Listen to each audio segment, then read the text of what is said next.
Hey guys, here's review. Here's your review for the test that we're having tomorrow in class. This is going to go kind of fast because I got to keep it short. Number one, solving for y. So what that's going to mean here is we're going to isolate y. It means get rid of the 3, get rid of the 2x. We can get rid of 2x by moving it to the other side, and we'll do that by subtracting it. Because this is positive, a positive and a negative are going to eliminate one another. Now that we've got the 2x moved to the other side of the equal sign, fix that, y equals 15 minus 2x. Okay, now I've got to get rid of the negative 3, still solving for y. That's a multiplication, which means I'm going to divide. And I'm dividing by negative 3, not by just 3.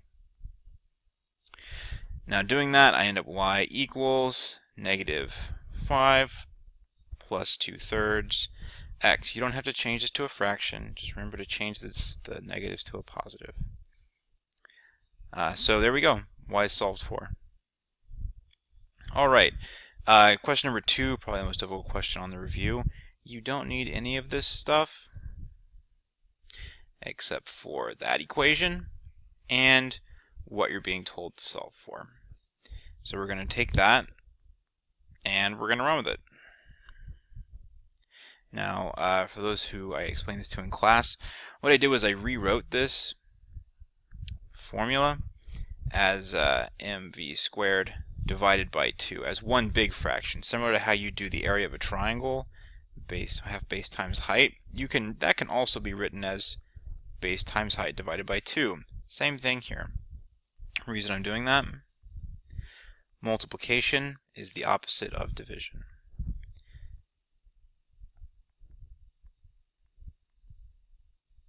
So now that I've dealt with that 1/2, now it's just a simple matter of, okay, still solving for m, eliminate the v squared by dividing it.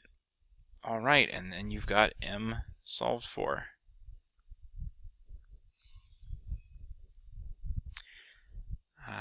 Normally we're going to give you multiple choice options for this kind of question, so don't worry too much about having to do all the work yourself.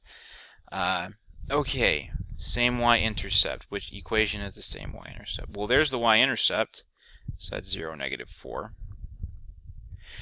Alright, that is classic. I have an x value, I have a y value. I have equations with x's and y's. I'm going to take these numbers and put them in here. Now, the easy thing is that if x is 0, then that means that the x is pretty much gone in each of these little equations. Which means that really all I have to deal with is the y. Now, these options are out because it's a negative 4 and it's not a negative 2. So then, this is a 6. That's not going to work either. This is the only one that's going to work. Negative y equals 4. If I change my signs, then there I go. Y equals negative 4. There's my answer. Which of the following has a 0 at 4? Now, a 0 is an x-intercept. And so that means that 4, 0 is going to be the actual point. And again, I have a y value that's a 0. Okay, so that's a 0. That's a 0. That's gone. That's gone. Alright, well, you can see x equals 4. There it is. I didn't have to deal with any of these other things because I know x is going to equal 4 there. Okay, determine the slope and intercept of the equation.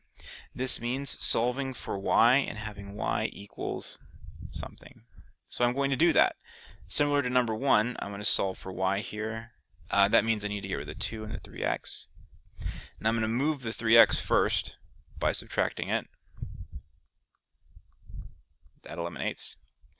Alright, so now I'm left with the 2y equals 6 minus 3x.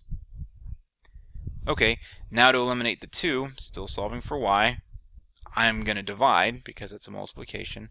That's 2 times y. Dividing it will eliminate. I'm going to divide, fix this subtraction. I'm going to divide everything else as well.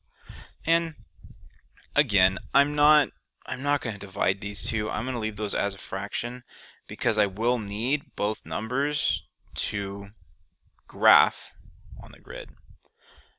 Now, my y-intercept, as if I were to write this out as a point, with the x value being 0.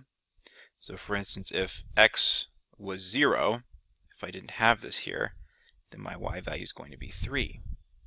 So what that tells me is that my y-intercept is going to be 3. Now I'm going to undo that so I don't have this scribble all over my equation there.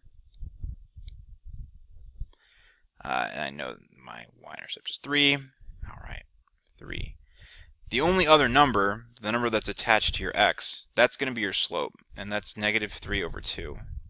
Now what that means is that whenever I'm looking at graphing this, I'm going to be going down towards the negative 3 units, and I'm going to be going right towards the positive 2 units.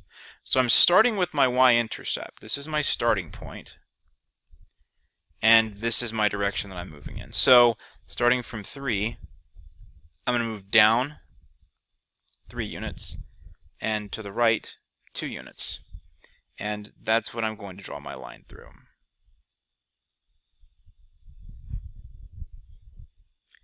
Alright, rate of change, meters per minute. So we're asking for speed here. Okay, well then how far do you travel between 3 minutes and 5 minutes? Well, from 3 minutes to 5 minutes, that's just 2 minutes. To go from 1,125 meters to 1,875 meters, well, I can't guess what that number is off my head, so I'm just going to subtract it out. 75, and I'm going to subtract the 1,125. 0, 5, 7, those are gone. Okay, so there's my number. So that's how much, that's the distance traveled in those 2 minutes. Now per minute, for just one, I'm going to have to split that amount in half. So I'm going to take my 750, divide that by 2. So what's that going to be? I'm going to do this out here to the side. Sorry about the little blip there. I was having some trouble with my stylus. Okay, so dividing, so 2 is going to go into 7 twice. No, 2 is going to go into 7 3 times, so 6, 1, 5. It's going to go into 5 7 times, so 14. So that would be 5. Okay, so I come up with 375. And that's how many meters per minute. Number 7, I got a lot of questions about, just because this is a strange question to ask, I feel like, and y'all aren't used to something like this. So what I'm going to do is I'm going to lay it out similar to how we did on Tuesday. What is the value of r is what you're being asked, and there's r. So what's going on here is we're given our rise and we're given our run. Now what that means is that we're being told how much to move between one point and the other. So for instance, to go from 8 to 12, that's my y values, because that's my rise. To go from 8 to 12, it's going to take plus 4. Now, it's the same for my x's. To go from negative 4 to, well, I don't know, that's what you're being asked to find out. We're being told, again, these are my x values, we're being told that we're adding 3. So again, for the y values, that's my run, or my rise, I'm going from 8 to 12. Okay, that's adding 4, just like the slope says. So then going from negative 4 to what? Oh, I know that I'm supposed to be adding 3 here, so negative 4 plus 3. Okay, that's going to tell me that my r value is going to end up being a negative 1, because negative 4 plus 3 would be a negative 1. Okay, number 8, which of the following graph is the graph of, there's my equation. Okay, I'm sorry about the weird hand here. I don't know how that got in there.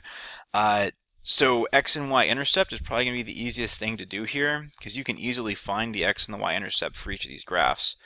And it's going to be pretty easy with the equation. So taking this over here to the side, so x-intercept, that just means that my y value is going to be a 0. And I'm just figuring out what my x value is going to be.